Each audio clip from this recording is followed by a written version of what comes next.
حضرت یعقوب ایک نیک سچے اور عظیم پیغمبر تھے جنہیں اللہ نے ہدایت دی اور انہیں بنی اسرائیل کی رہنمائی کے لیے منتخب فرمایا۔ ان کے 12 بیٹے تھے لیکن سب سے زیادہ محبت انہیں حضرت یوسف سے تھی۔ یوسف ایک نہایت خوبصورت معصوم اور دانا بچہ تھا۔ ان کی شخصیت میں ایسی کشش تھی کہ جو بھی انہیں دیکھتا مبہوت ہو جاتا۔ ان کی والدہ بچپن میں وفات پا چکی تھی، اس لیے حضرت یعقوب ان سے دلی وابستگی رکھتے تھے۔ ان کے دل میں یوسف کی محبت ایک فطری جھکاؤ کے طور پر موجود تھی، لیکن یہی جھکاؤ ان کے دوسرے بیٹوں کو کھٹکتا تھا۔ ایک دن حضرت یوسف نے ایک خواب دیکھا جس نے ان کی زندگی کا رخ بدل دیا۔ انہوں نے اپنے والد سے کہا کہ انہوں نے خواب میں سورج، چاند اور 11 ستاروں کو اپنے سامنے سجدہ کرتے دیکھا ہے۔ حضرت یعقوب چونک گئے۔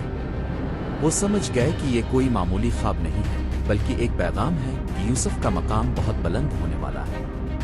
انہوں نے یوسف کو نصیحت کی کہ وہ یہ خواب اپنے بھائیوں کو نہ بتائیں کیونکہ ان کے دلوں میں پہلے ہی حسد کی آگ بھڑک رہی ہے۔ یوسف کے بھائی اکثر محسوس کرتے تھے کہ ان کے والد یوسف سے زیادہ محبت کرتے ہیں۔ یہ احساس ان کے دلوں میں کینہ اور حسد کی شکل اختیار کرتا گیا۔ ایک دن انہوں نے فیصلہ کیا کہ یوسف کو راستے سے ہٹا دیا جائے تاکہ باپ کی محبت صرف انہیں ملے۔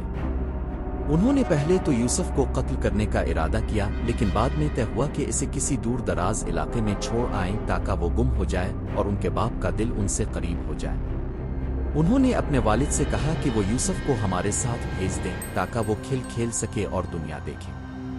حضرت یعقوب نے ابتدا میں انکار کیا، لیکن بچوں کے مسلسل اصرار پر اور اللہ پر توکل کرتے ہوئے اجازت دے دی۔ یوسف کو لے جا کر انہوں نے ایک گہرے کنویں میں ڈال دیا اور ان کی قمیص پر چھوٹا خون لگا کر گھر واپس آئے۔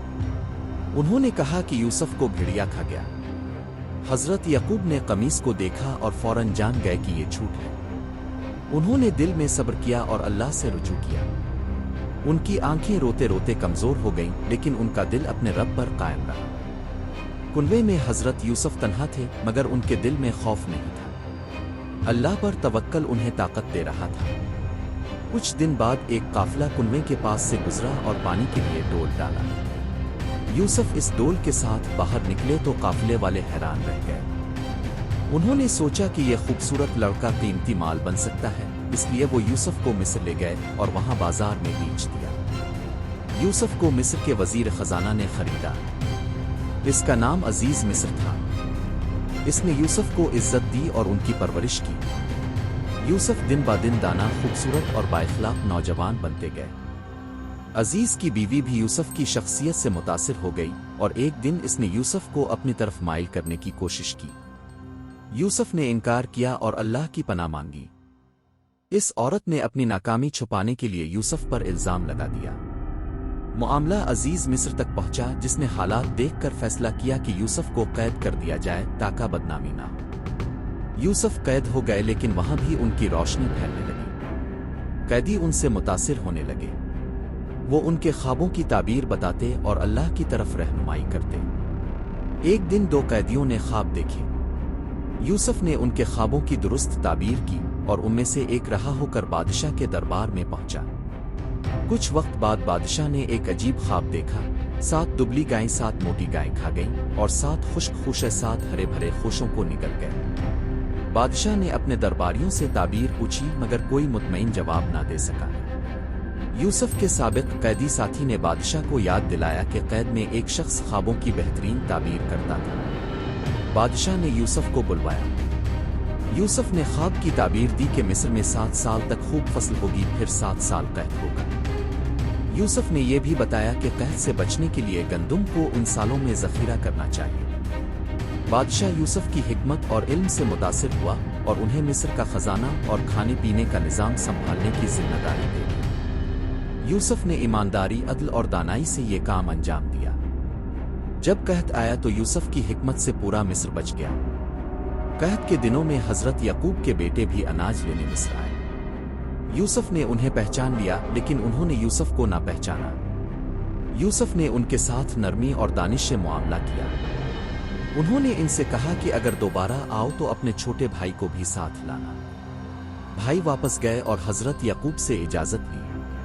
وہ چھوٹے بھائی کو ساتھ لائے تو یوسف نے اسے روکنے کے لیے ایک تدبیر کی۔ یوسف نے اپنی شناخت ظاہر نہیں کی مگر بھائیوں کے دل نرم ہو چکے تھے۔ جب یوسف نے آخرکار اپنے آپ کو ظاہر کیا تو سب بھائی حیران اور نادم ہوئے۔ وہ اپنے گناہ پر شرمندہ تھے۔ یوسف نے انہیں معاف کر دیا اور فرمایا کہ اللہ نے ان پر رحم کیا اور اب وہ سب ایک ساتھ ہوں گے۔ یوسف نے اپنے والد کو مصر بلایا۔ حضرت یعقوب نے جب یوسف کو دیکھا تو ان کی بینائی ٹوٹ آئی۔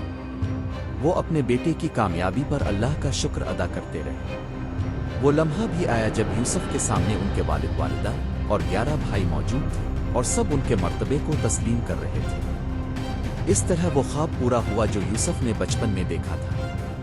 یوسف نے مصر میں ایک لمبی زندگی گزاری۔ وہ ایک نبی تھے، ایک حکمران تھے، ایک بیٹے تھے اور سب سے بڑھ کر ایک سچے بندے تھے۔ ان کی کہانی صبر، وفا، تقوی اور اللہ پر توکل کی ایک اعلیٰ مثال ہے۔ یہ داستان ہمیں سکھاتی ہے کہ چاہے دنیا ہمیں کنویں میں گرا دے، جھوٹے الزام لگا دے، عقائد میں ڈال دے، اگر ہم حق پر قائم رہیں تو اللہ ہمیں اس کنویں سے نکال کر تخت پر بٹھا سکتا ہے۔ یوسف کی زندگی ایک چراغ ہے جو ہر اندھیرے میں راستہ دکھا سکتا ہے۔